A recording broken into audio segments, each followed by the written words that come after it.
In this video, I'm going to see if I can make this a little simpler, how to figure the notch out and where it will go. And don't forget that, you would use the video. I'm going to put a link at the end of the video to the other video that I made on the notching and drilling out the holes for floor joist. And in this video, I just want to kind of use the calculator here to show you how to do some of the math. Now, there's two ways we can figure out the notch. And remember, the joist that we are using is going to be 9.5 inches. It's a 2 by 10. And your joist can be a little smaller, a little larger. These formulas will work.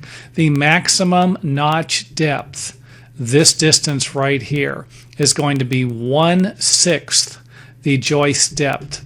And now we can actually convert this into a fraction, or we can divide 6. Since we're just going to be 1, we can actually just divide 6 into 9.5 inches. So 9.5 divided by 6 equals 1.58. That's basically 1.5 inches, a little bit larger, could be 1 5/8.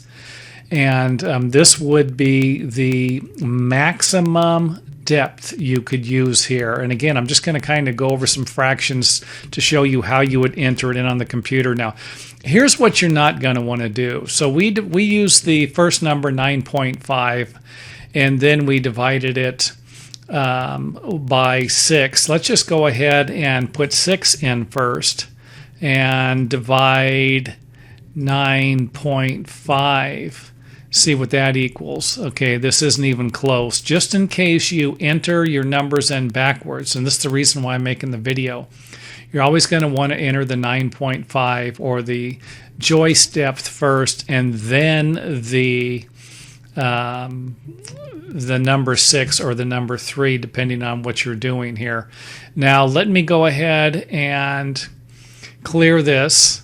So again, just to make things simple, 9.5 divided by, and let's go ahead and go with the 1/3 here this time, 3 equals 3.16. This would be the width here, 3.166 obviously.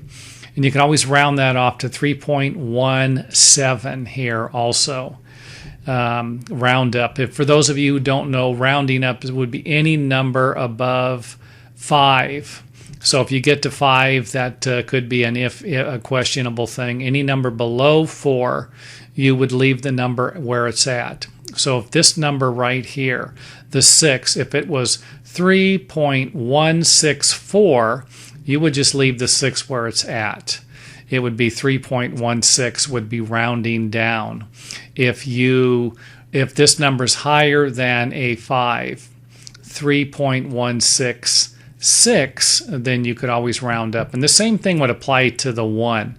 You could always make this 3.2. But sometimes you're not going to get as accurate. If you're looking for more accuracy, you're going to keep your numbers here. So 3.17 would be better than 3.1. 3.2 as far as accuracy would go. I hope that makes sense. So let's clear this. And again, this video is just on using a calculator. The other dimensions are in the other video.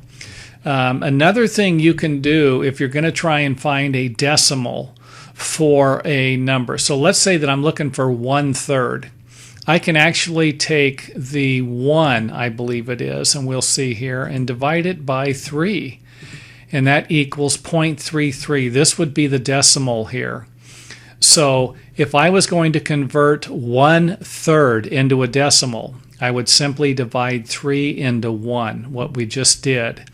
Now I can take this number here and multiply it by the depth of the joist, 9.5, and that equals 3.166, and that's the same measurement we were looking for that we got earlier. So let's go ahead and take another decimal, clear this.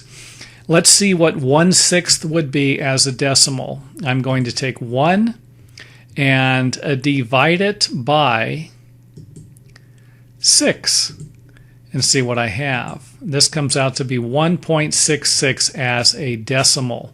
And then, of course, I can use this to multiply it by 9.5, and then that would equal 1.58. Now, let's go ahead and take let's go ahead and do it one more time for, I believe that we need to know what 1/4 is also.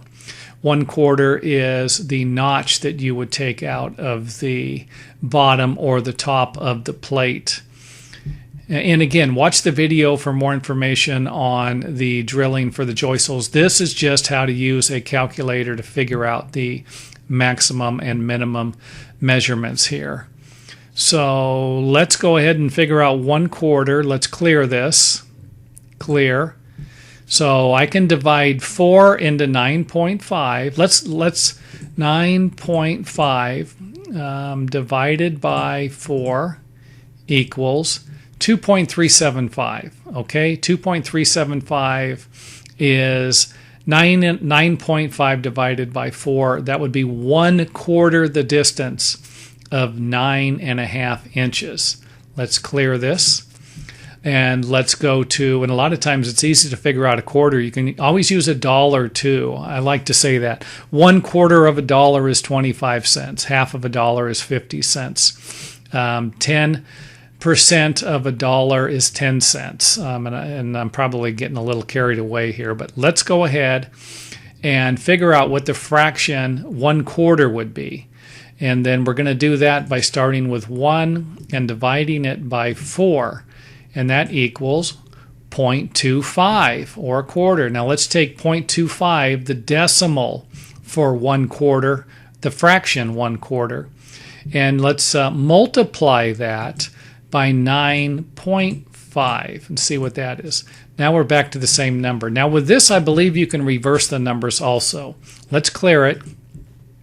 Let's take 9.5 and divide it by 0.25. And see what we get. Okay, totally different number. Okay, so I messed up there if I did that right. So let's try it again. 9.5 times 0.25 equals. Okay, that was right. So you can do it either way. I hope I did that right.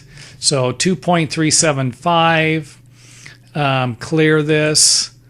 So that would be 0.25 times 9.5 equals. Okay, we're there. I'm going to reverse this again and hope I'm doing this right. 9.5 times 0.25 equals that. So I must have messed up on that. So that you can actually multiply in either directions and get the number that you're looking for. So we can always use fractions. It's going to be better to convert them to decimals.